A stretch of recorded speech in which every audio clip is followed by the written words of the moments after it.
What's up, YouTube? It's Ray with a quick video. Back again with my boy, Brandon, Art of Fragrance. It's been a while. How you been? It's been great, man. This COVID thing is insane. Man. COVID has been just getting everybody, but luckily we're back together. We actually met for lunch today.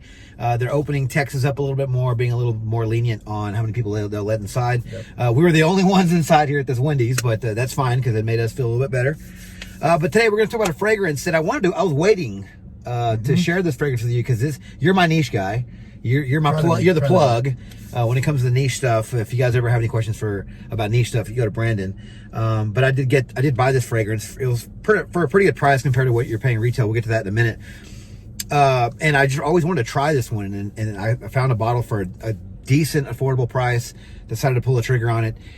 Finally had an opportunity to meet up with Brandon, and today we're going to talk about a fragrance from the house of PureDistance. We have M.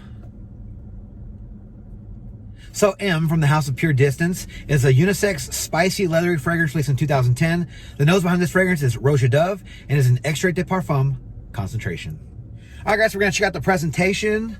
Here's the box, very nice high-end box. Not going to take too much time on this, but as you can see, it's just very, nice cardboard here. Pop the top here. Trying not to rip it here. And you do have this nice, very heavy cardboard box, maybe even particle board or something. I don't really know what. It might just be like a just very thick cardboard, but yeah, it looks nice. Has the name right here. Opens up. Has a nice. I don't know if you guys can see that or not. I'll try to back it up. Has like an introduction to the house right here. Has another flap on it. It's actually like a padded sort of like a pillow type of material here, which is really nice, like a velvet on it. Does come with a book describing the fragrance and another book describing more of the house. And the bottle comes nestled here in little velvet, I don't know what you call that. Bedding. There you go. Good word there. And so, yeah, very nice presentation when it comes to the box. And here is the bottle. This is a used bottle, so I'm afraid, because it's so strong, I'm afraid that you're gonna be able to smell it if we take the cap off. Yeah. So I'm just gonna show you guys the bottle. We have a nice gold cap here, nice black bottle here. I do love cylindrical bottles, and this is just nice and long bottle here. Other than that, not too much going on with this bottle. Let's check out the notes. So on the top we have bergamot and lemon.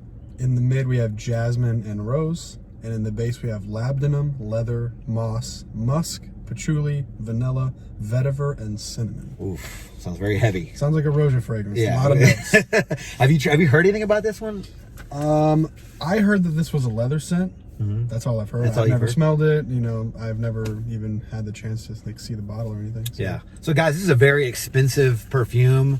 Again, that's why I jumped on the opportunity to get this one. A 17.5 milliliter, so a decant, pretty much costs $190. 60 mil costs $325. I got a steal on this one compared to what that goes retail. The 100 mil is $590. So your best bet's to get a sample for $6. So it's Rouge pricing pretty much. Yeah. It's expensive. Yeah. So, and you guys can find this at Lucky Scent. This isn't a sponsored video, but that's probably the best place you can get it unless you can find it online, which you can find some of their, I guess maybe some of their unpopular ones on eBay online somewhere. But I'm ready to give this fragrance a first impression. You ready to go? Yep, sounds good. I'm going to spray my hand. Brandon's going to spray a strip here. And we're going to just talk about this one and see what we get out of this one. All right. Brandon's going to go first. Oof. That's the juice is like really dark brown too. Okay. Wow. Okay. Very definitely a leather scent. I'm getting all the spices. I don't get any of the bergamot or any of that. I'm getting some wood notes. This is very leathery to me. I'm getting the leather. It's a little medicinal too. Musky? Yeah. I'm getting the musk. The man, I swear there's like star anise in this. I don't smell any floral either. Super duper spicy, super dark, super woody. This is very dark, yeah. The cinnamons is probably the only wood I see in this. I'm guessing it's the cinnamon that's giving it all that woodiness and that spice. Oh, this kind of reminds me a little bit of another Rouge fragrance. I can't quite think of the name of it right now. But this one sort of reminds me a little bit, and I have seen people kind of compare this one to that, is like a Bulgari Men in Black kind of type of fragrance. Yeah. A little bit. Yeah. Not as spicy. Yeah. Definitely not as spicy and definitely not as high quality as this one. You can tell the quality is there. I mean, this sprayer, this thing shot out like, it smells like a rose, bunch. Yeah. It's leathery, it's dark. Super masculine. It's a little on the mature side. This is like 35 and up, I would say. Yeah. Super masculine fragrance. It says unisex. I'm going to say it's probably leans. Yeah, this is definitely masculine. Yeah, more towards the guys. Dry leather. Yeah. I've always been really bad at like picking out leather scents because it's usually more on the dry down when I get it, but like on the top, it's kind of hard for me to pick them up sometimes. But I am getting a lot of the spices. I mean, you can just tell this one's very thick, very rich, very dense. Very a little bit more of the sweetness coming in. The thing that I found with a lot of the Rosias, I would put this on the list too, is they're really good and you can tell the quality's there, but they're really hard to find the time to wear them. And I feel like that would be an issue with this one as well. Yeah, I mean, like I can't pick out a time or an event to where I would say this is the best thing for that, you know? Yeah, I'm getting a little more of a cosmetic type of creaminess with this one. Not sure where that's coming from. I usually get that from like iris, you know? Yeah. But something in this is giving it that bit of iris sort of lipstick feel. Sort of, not really, but maybe the florals. Yeah, it probably is. But yeah, I'm getting the rose now a little bit, but it's not like grandma rose. No, not at all. Yeah, not a bad fragrance. All right, Brandon, thank you so much for hanging out with me today and checking out PureDistance M. Good to see you. Haven't seen this guy in a couple of months because of COVID. Yep. But hopefully here in Texas, we're opening things up a little bit faster than some other states. So I'm definitely going to give this fragrance a few more wearings. It's a little cooler today. I mean, this is going to be pretty challenging to wear in the Texas heat. Yeah. You could probably wear it today. Yeah, so probably going to wear this one tonight and over the next few days and give you guys an update shortly. Talk to you then. All right, well, I'm back with my update for M from the house of PureDistance. Yeah, so I spent the last couple of days with this fragrance, and I gotta say, I do really like this fragrance. I guess there's a couple of reasons why I'm not, a huge fan of it. But the composition is really nice. I really like the quality of this fragrance. It started off very spicy and woody and earthy and resinous. A little medicinal. I think there's some clove in there. For Granica said there was clove in there. In the first half of the video, I thought it was star anise, but it's actually clove. But clove wasn't in on the website or on Parfuma.com, so I'm not really sure. I do get clove in this, so maybe it's in there, and maybe they just left it out on the other two sites for some reason. But this does smell really nice, very masculine, very resinous, very deep, very dark.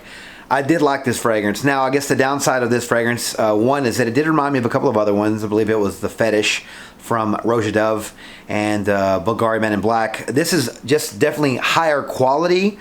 I even like this one better than Fetish, even though it's been a while since I've tried that one, but definitely better than Men in Black. If you really like Bulgari Men in Black, and just didn't think it was maybe high quality enough, or just didn't last long enough, this fragrance is definitely going to be the niche luxury version of that. I will go back to the word luxury for the next part, because this is a very expensive fragrance. Going back to the first half of the video, I did mention how expensive this was. The 60 ml bottle here shown in my hand here is $3.25 for 60 ml, $5.90 for 100 ml. That's just too much money to spend on a fragrance. But overall, with the smell though, I mean, it's just a great fragrance.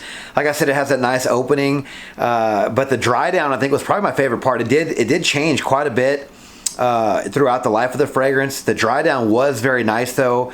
It almost smelled like, kind of reminded me of like a 24 Gold type of dry down, even though there's no amber in this, there's no oud in this. I believe it was the cinnamon, the patchouli, and the vanilla that really made this one smell sort of like a sweet, warm, spicy amber dry down. But the dry down was amazing in this fragrance. Again, really great fragrance, guys, but just really expensive.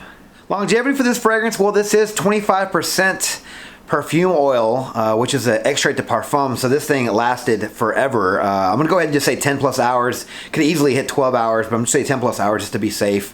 And so the longevity is very, very good with this fragrance. Go easy on the trigger if you happen to get your hands on a bottle, but the longevity is excellent. Projection for this fragrance was excellent as well. It's not beast mode.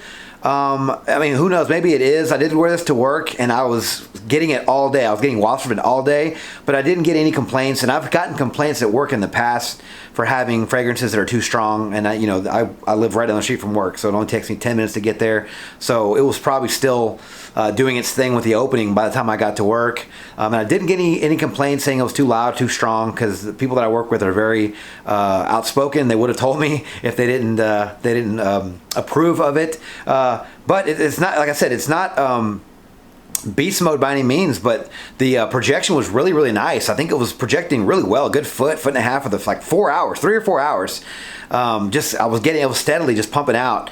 And then like after the 4th hour, it got a little bit closer, but I was still getting wafts throughout the day. So excellent projection with this fragrance. Not beast mode, but excellent. Seasons for this fragrance, well, if you guys haven't guessed already, it is going to be the cooler and colder months of the year. This is just a very thick, heavy, resinous, sweet, woody, warm, spicy fragrance. It's gonna kill. It's gonna shine in the colder weather. So definitely think fall and winter are gonna be the best seasons for this fragrance. Occasions for this fragrance, well, Brandon did say he had a hard time kind of figuring out where to wear certain Roja Dove creations, and this is a Roja Dove creation, but I do think that this will be pretty easy to wear for evening events. I think you can wear this one for date night. I think this is a very sexy fragrance. The warm, spicy, that dry down, just amazing. The spiciness, I think women will love this fragrance on you. But I do think that evening events, date nights, formal events, dress down, suit and tie. I could see somebody wearing a tuxedo with this fragrance. And it's definitely strong enough for the club. Ages for this fragrance, I'm going to say, are 30 and up. The composition is definitely a more mature composition. It's very dark and resinous and deep and woody and smoky and warm, spicy. Definitely a very sexy fragrance. Like I mentioned before, I can definitely see somebody in a suit and tie wearing this, a tuxedo wearing this. So I'm definitely thinking the older guys are going to appreciate this fragrance more than the younger guys. Also, that price, I mentioned the prices before, $5.90 for 100 ml is just too much. Even just under 20 ml is still almost $200. That's crazy. That 17.5 ml will probably last you a while because you only need a few sprays of this fragrance. But still, 190 is just too steep for this fragrance. So I definitely think 30 and up would be a perfect age range for this fragrance. So overall, I do really like this fragrance. It does have a lot of qualities that I look for in a fragrance that I want to keep in my collection. The composition's awesome. It just smells really, really nice. It just starts off, for me personally, it just starts off, very, very warm, spicy, and woody, and resinous, and smoky, and got that leather note in there. It just has a lot of things that I look for in a fragrance. The performance is awesome. The longevity and the projection were excellent in this fragrance, which is great. The presentation was awesome. If you guys are presentation guys, you guys can't go wrong with that box and that presentation. The little booklets it came with was just great. I guess my only complaint about this fragrance was that it sort of resembled, Men in Black, but also mainly the price. That was mainly what it was the price. I mean, this is $5.90 for 100 ml is just ridiculous. $3.25 for this bottle, 60 ml is ridiculous. Even $190 for the 17.5 ml. You're not even getting a full 20 ml for $190. So I definitely would say, sample this fragrance. Don't go out and blind buy this. I can't recommend that for sure. I do think it's worth a sample though. I think if you go to Lucky Scent, I can leave a link in the description below. Just get $6. I think it's worth trying this. If you like fragrances like Man in Black or the Roja Dove fetish, you'll definitely like this fragrance. Again, really, really like this one. I love the dry down was my favorite part. It has cinnamon and some vanilla in it. So throughout the day, I was getting almost like a Cinnabon kind of smell. It's a little gourmandy, which I really, really liked. I was a little surprised by that too. I was thinking, man, did someone bring Cinnabon to the office? Because it smelled kind of like that, in the dry down. But yeah, really like this fragrance. Again, very expensive, but I really like this one. All right, guys, now it's your turn. Has anyone out there tried M from the House of PureDistance? If you have, let me know your thoughts on this fragrance down in the comments below. All right, thank you guys so much for watching another video on my channel. If you like this video, please click that like button, subscribe to my channel, and turn on those notifications for future First Impressions videos and fragrance-related content just like this. Don't forget to follow me on Instagram, Dollars and Cents. There, you'll find fragrance-related photos and future contest winners. And as always, until the next video, you guys take care. Thanks.